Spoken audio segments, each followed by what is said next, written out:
अस्सलाम वालेकुम, मैं हूं मुदस्सिर नज़र। उर्दू टर्स के ट्यूटोरियल के साथ आपकी खिदमत में हाजिर हूं।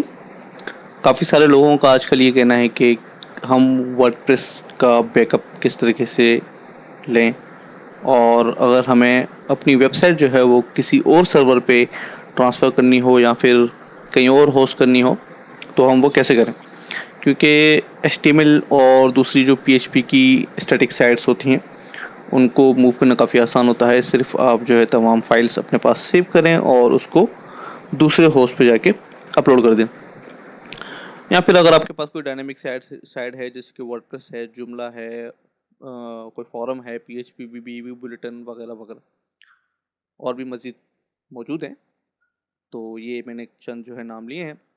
अगर इन साइट्स को आप अपने सर्वर पे से किसी और सर्वर में ट्रांसफ़र कर रहे होते हैं या फिर आप उसको बैकअप लेना चाह रहे हैं या कोई भी वजह है ऐसी, तो उसमें आपको 2 काम करने पड़ते हैं। एक काम तो ये होता है कि आपने तमाम फाइल्स अपने सर्वर से डाउनलोड करके अपने पास सेव कर ली। ये एक अमूमन जो लोग समझते हैं, जिनको नहीं पता, वो अक्सर यही काम करते हैं कि अपनी वर्डप्रेस की साइट हो या फिर जुमला की हो या फिर कोई फॉरम हो, कोई भी डायनामिक सीएमएस हो या कोई डायनामिक साइट हो जिसकी डेटाबेस से कनेक्टिविटी हो, तो उसकी फाइल्स जो हैं अपने पास डाउनलोड करके रख देते हैं, लेकिन डेटाबेस का बैकअप वो लोग नहीं बनाते। जिसकी वजह से उनके तमाम जितनी भी पोस्ट, कंटेंट्स वगैरह होते हैं, वो तमाम की तमाम उसको ज़ाया कर देते हैं लोग। तो इस ट्यूटोरियल में मैं आपको बताऊंगा कि किस तरीके से हम एक चलती हुई वेबसाइट का बैकअप लें अपने पास और उसकी डेटाबेस के साथ, और फिर उसको किस तरीके से हम अपलोड करें दूसरे सर्वर में। यहाँ पे मैं कोई सर्वर का इस्तेमाल नहीं करूँगा, बल्कि मैं एक लोकल होस्ट का इस्तेमाल करूँगा। लेकिन आप अपने जहन में ये बिठा लीजिएगा कि ये जो है एक ऑनलाइन सर्वर है और हमारा जो लोकल होस्ट का डोमेन है वो एक ऑनलाइन डोमेन है। तो वहाँ से हम अपना जो बैकअप है वो उठाएंगे। मेरे पास यहाँ पे वर्डप्रेस की साइट मौजूद है।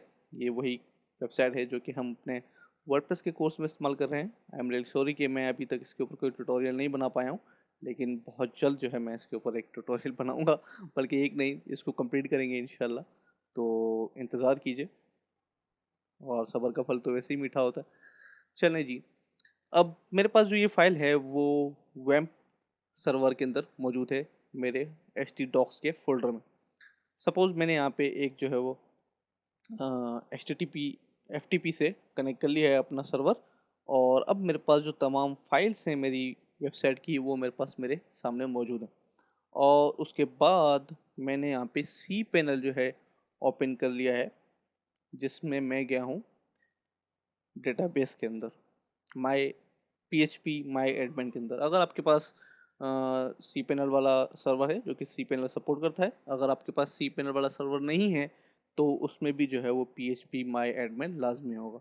अगर आपके पास ये दोनों चीज़ें नहीं है और आपको सिर्फ जो है वो एफटीपी का अकाउंट मिला है, आपकी होस्टिंग जो प्रोवाइडर कंपनी है या फिर कोई डीलर से आपने लिया है, तो उसने सिर्फ आपको एफटीपी जो है वो दिया हुआ है, तो आप उसको बोलें अपने होस्टिंग वाले को, जो भी कंपनी है या फिर कोई डीलर है, तो वो आपको आपकी डेटाबेस का बैकअप जो है वो बना के दे सकता है।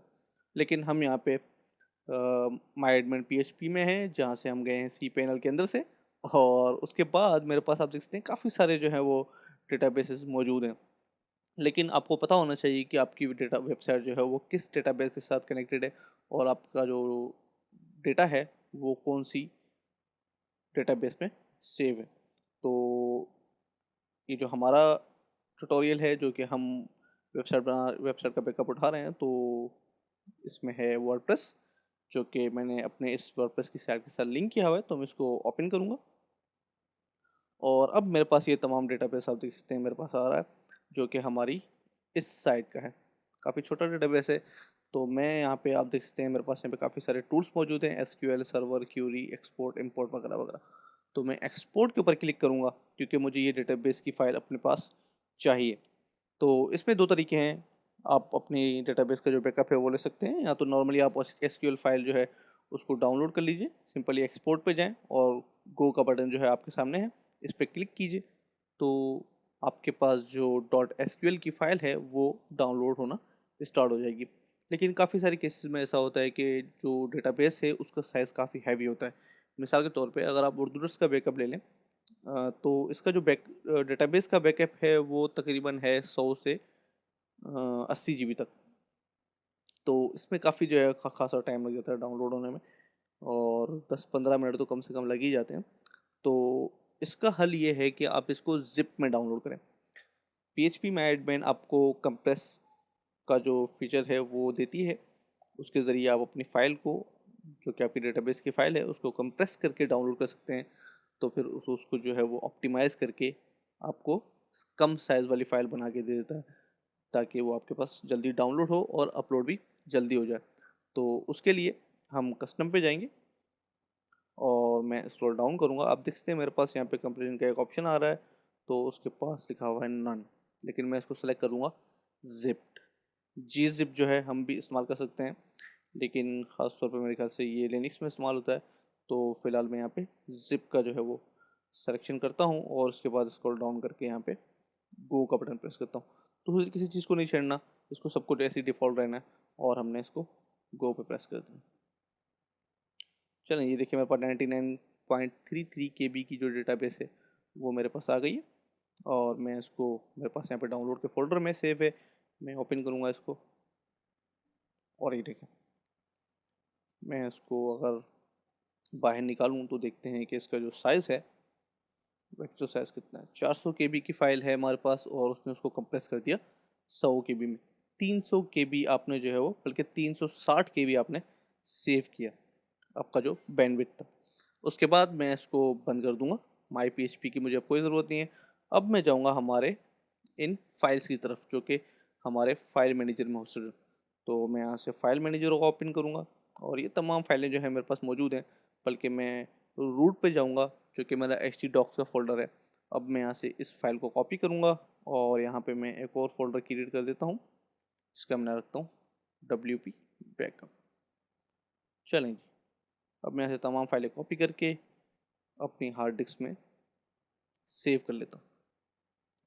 थोड़ा सा टाइम जो है वो लगेगा डाउनलोडिंग में। मिसाल के तौर पे आप यही सपोज कर लें कि आपके पास ये फाइल्स जो हैं वो डाउनलोड हो रही हैं सर्वर से आपके पीसी में, क्योंकि मेरा नेट काफ़ी हैवी है और काफ़ी फास्ट है, तो इसलिए मेरे पास जो स्पीड आ रही है वो है 1.550 KB पर सेकेंड, तो इसलिए वो जल्दी हो रहा है।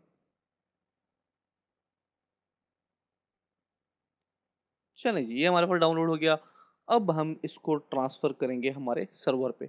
सपोज़ हमने इसको हमारे सर्वर पे अपलोड कर दिया। हमने अपनी फाइल्स जो हैं पुराने सर्वर से डाउनलोड की, और उसके बाद अपने पीसी में रखी, और उसके बाद हमने उसको अपलोड कर दिया हमारे मेन सर्वर पे, जो कि हमारा दूसरा सर्वर है।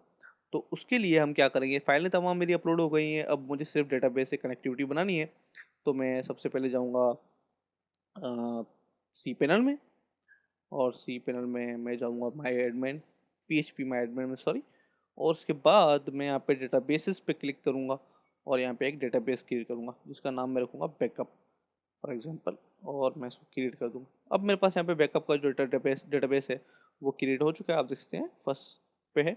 और उसके बाद ये क्योंकि बिल्कुल खाली है, इसमें कोई डेटाबेस वगैरह नहीं है, तो मैं उसके बाद मैं यहाँ पे इसको ओपन करूँगा, और हमारे पास यहाँ पे हमारी फाइल्स में एक फ़ाइल है wp-config.php के नाम से। यहाँ पे हमारी डेटाबेस का जो यूज़र नेम और पासवर्ड है वो यहाँ पे डालना पड़ता है, और उसके बाद जो कनेक्टिविटी है हमारी वेबसाइट की और डेटाबेस की वो बन जाती है, और हमारा तमाम का तमाम जितना भी डेटा है वो हमारी डेटाबेस में सेव हो रहा होता है। तो मैं इसको ओपन करूँगा, right click, open with commodore text editor. ये यकीनन आपके पास मौजूद होगा अगर आप उर्दू टर्स के स्टूडेंट हैं और उर्दू टर्स को जो है वो देख रहे हैं, तो काफ़ी सारे ट्यूटोरियल्स ऐसे हैं जिसमें हमने इस सॉफ्टवेयर का इस्तेमाल किया है। तो यकीनन ये आपके पास मौजूद होगा, अगर नहीं है तो आप गूगल पे जाएं और लिखें कोमोडो टेक्स्ट एडिट, आप इसको फ्री ऑफ कॉस्ट डाउनलोड कर सकते हैं।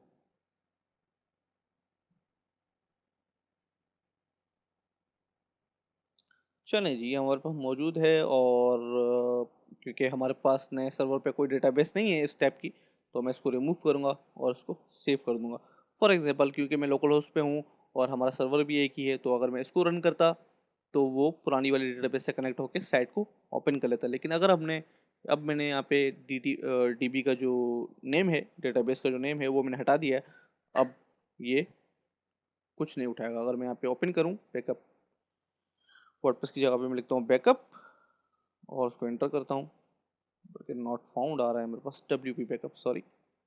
तो WP बैकअप, और ये मेरे पास डेटाबेस की कनेक्टिविटी का एरर दे देगा, क्योंकि डेटाबेस के साथ कनेक्शन नहीं है, फाइलें तमाम मौजूद हैं। तो हम इसको बनाएंगे कनेक्शन डेटाबेस के साथ। तो कनेक्शन के लिए सबसे पहले मैं यहाँ पे MyAdmin PHP खोलूँगा। डेटाबेस का जो नाम है वो हमने रखा है बैकअप, और अगर आप सी पैनल पे हैं तो आपसे यूज़र नेम पासवर्ड दोनों पूछेगा, तो दोनों चीज़ें यहाँ पे डाल दीजिएगा। इन माय केस मैं यहाँ पे सिर्फ रूट जो है वो एंटर करूँगा, क्योंकि वैम्प एग्जैम्प और दूसरे जो सर्वर्स हैं अपाची सर्वर्स, उनमें बाय डिफ़ॉल्ट जो डेटाबेस का यूज़र नेम होता है वो रूट होता है, और पासवर्ड कोई भी नहीं होता। अगर आप रखना चाहें तो रख सकते हैं, लेकिन सर्वर पे अगर आप ऑनलाइन अपनी डेटाबेस को कर रहे हैं, मैं आपको हाईली रिकमेंड करूँगा कि आप जो है वो अपना डेटाबेस का पासवर्ड लाजमी रखें, वरना आपकी साइट हाइक हो सकती है। ओके, चलें, इसको रिमेंबर रखिएगा, याद रखिएगा। तो मैं अब इसको डेटाबेस से मैंने कनेक्टिविटी बना ली है। अगर अब मैं यहाँ पे रिफ्रेश करूँ तो अब भी मेरे पास यही सेम एरर आएगा। क्यों? क्योंकि हमारा डेटाबेस खाली है, उसमें कुछ भी नहीं है, बिल्कुल खाली है वो डेटाबेस। अब देख सकते हैं। तो मैं यहाँ पे इनपुट को क्लिक करूँगा और यहाँ पे ब्राउज फाइल, और अब मैं जाऊँगा डाउनलोड्स में, और जहाँ पे मेरा फाइल है उसको मैं अपलोड कर दूँगा। सेलेक्ट और गो। चलें जी, ये अपलोड हो गया। अब मैं इसको रिफ्रेश करता हूँ, अभी मेरे पास एरर आ रहा है। लेट्स सी कि क्या इशू हुआ है। Backup not back, backup. चलें जी, मैं इसको सेव कर लूँगा और अब मैं यहाँ पे दोबारा रिफ्रेश करूँगा इसको। देखें जी, अभी हमारे पास जो साइट है वो चल रही है, लेकिन यहाँ पे एक इशू है। अभी आप अगर होम पे क्लिक करेंगे, जो कि हमारा हमने कनेक्टिविटी कनेक्शन बनाया था होम का, तो वो डायरेक्ट जा रहा है लोकल होस्ट स्लैश वर्डप्रेस। आप इस कोने पे अगर देखें, ये जो स्टार बार के ऊपर जो एक कोना है, यहाँ पे देखें, मैं माउस हवर करता हूँ तो आप देखते हैं ये वहाँ पे क्लिक हो रहा है। क्यों? क्योंकि हमारी जो साइट है, साइट जो यूआरएल है, वहाँ पे अभी तक यही जो लिंक है वो मौजूद है। तो उसके लिए मैं दोबारा जाऊँगा पीएचपी के अंदर, MyAdmin PHP के अंदर, और उसके बाद WP ऑप्शन में क्लिक करूँगा और यहाँ से देखूँगा कि मेरा साइट यूआरएल क्या है। आप देख सकते हैं लोकल होस्ट वर्डप्रेस है, क्योंकि अभी हमारा जो साइट का यूआरएल है वो कुछ और है। तो मैं यहाँ से चेंज करूँगा। अगर आप सेम डोमेन यूज़ कर रहे हैं, जैसे कि अगर आपने परचेज़ किया है mywebsite.com, तो आप उसको mywebsite.com पे ही ट्रांसफ़र कर रहे हैं, तो इन चीज़ों को छेड़ने की ज़रूरत नहीं है। अगर आपका डोमेन भी चेंज है और आपका सर्वर भी चेंज है, तो आप यहाँ से आके अपना जो यूआरएल है वो चेंज कर सकते हैं। क्योंकि मेरा यूआरएल जो है वो चेंज है, मैंने नया डोमेन ख़रीद लिया है बैकअप के नाम से, तो इसलिए मैं यहाँ पे बैकअप का ऑप्शन लगाऊंगा। चलें जी, बैकअप सेव कर लिया मैंने इसको। करके सेव ने यहाँ से करना है, कंट्रोल एस नहीं करना, और गो का बटन प्रेस करना है। उसके बाद मैं इसको रिफ्रेश करूँगा, क्योंकि ये अभी तमाम जितनी की जितनी हमारी CSS फाइल्स थी, सारी की सारी जो है वो लिंक हुई हुई थी वर्डप्रेस के साथ, तो इसलिए ये काम नहीं कर रहा। तो उसके लिए मैं यहाँ पे जाऊँगा यूज़र्स में, क्योंकि मुझे इसका यूज़र नेम याद नहीं है। तो एडमिन, तो मैं यहाँ पे क्लिक करता हूँ WP admin, sorry WP PHP।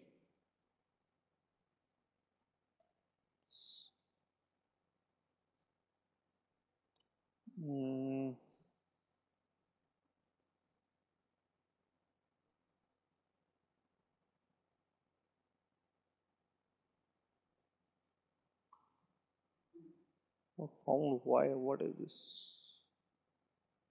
Let me check. इस WP बैकअप, एक और मिस्टेक। एक ट्यूटोरियल में इतनी मिस्टेक्स सही नहीं होती, लेकिन चलें, खैर।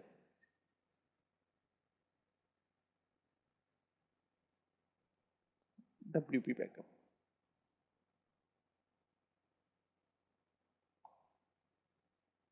चलें, ये चल गया, और स्लैश WP एडमिन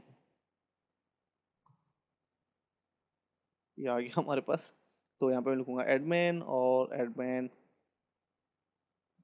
इसको लॉगिन करूंगा। लॉगिन करने के बाद अब मैं सबसे पहला जो काम करूंगा वो ये करूंगा कि सेटिंग्स में जाऊंगा और जनरल में क्लिक करूंगा, और अब हमारे यहाँ पे साइट यूआरएल जो है वो चेंज है। आप देख सकते हैं मेरा जो वर्डप्रेस एड्रेस है जहाँ पे मैंने वर्डप्रेस इंस्टॉल किया है, तो वो है मेरे पास WP बैकअप, और नीचे जो है वर्डप्रेस है, तो अगर मैं होम पेज पर क्लिक करूँगा तो वो वहाँ चले जाएगा। इसलिए मैं यहाँ इसको चेंज कर दूंगा यहाँ से, इस तरीके से सेम URLs जो है वो हम यूज़ करेंगे।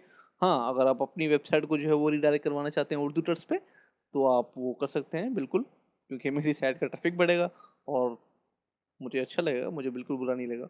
तो इसको एक ही URL रखें और उसके बाद सेव कर लीजिए। चलिए जी, अब हमारी जो वेबसाइट है वो रेडी हो चुकी है न्यू सर्वर पे विथ न्यू डोमेन। बिल्कुल सही काम कर रही है, आप देख सकते हैं कि WP बैकअप पे हमने हमारी हमारी जो साइट थी वो हमने wordpress.com के डोमेन से WP बैकअप के डोमेन पे ट्रांसफ़र कर दी, और वो बिल्कुल 100% काम कर रही है। और उम्मीद है कि आप लोगों को मज़ा आया होगा, इस ट्यूटोरियल से आप फ़ायदा उठाएंगे, और लाइक करना नहीं भूलेंगे, कमेंट करना नहीं भूलेंगे, और शेयर करना नहीं भूलेंगे। और क्या था, जी हाँ, हमारा जो फेसबुक का पेज था, facebook.com/urdututs.com, काफ़ी लंबा चौड़ा नाम था, तो बड़ी मुश्किल से मैंने फेसबुक से रिक्वेस्ट करके ये जो है वो उर्दू टर्स सिर्फ जो है हमने ले लिया है। अगर आप अभी facebook.com पे जाएं और स्लैश करके उर्दू टर्स लिखेंगे तो हमारा जो पेज है वो आ जाएगा। उसके बाद अगर आप गूगल प्लस पे हमारे अभी तक फॉलोवर नहीं है, तो अपनी वेब ब्राउज़र में लिखें plus.google.com/plus उर्दू टर्स, ओके, और इसको जाके +1 पे क्लिक करें, क्योंकि यहाँ पे काफ़ी सारी चीज़ें ऐसी होती हैं जो कि मैं गूगल प्लस पे पोस्ट करता हूँ और फेसबुक पे पोस्ट नहीं करता। तो आप अगर सारी चीज़ों से जो है वो बाखबर रहना चाहते हैं तो आएँ और यहाँ पे +1 करें, हमें फॉलो करें, ताकि आपको तमाम जानकारी जो है वो मिल सके। और कोई भी इंफॉर्मेशन अगर आपको चाहिए उर्दू ट्यूटोरियल्स के हवाले से या फिर किसी भी चीज़ के हवाले से, तो आप हमारे तमाम जितने भी चैनल्स हैं, तमाम जितने भी सोशल ग्रुप्स हैं, सोशल पेजेस हैं, उनको फॉलो करना ज़रूरी होगा, वरना आप उनसे बाखबर नहीं रहेंगे तो नुकसान आप ही का है। तो आएँ, इसको फॉलो करें और दुआ में याद रखिएगा। मिलेंगे इंशाल्लाह अगले ट्यूटोरियल में। अल्लाह हाफ़िज़।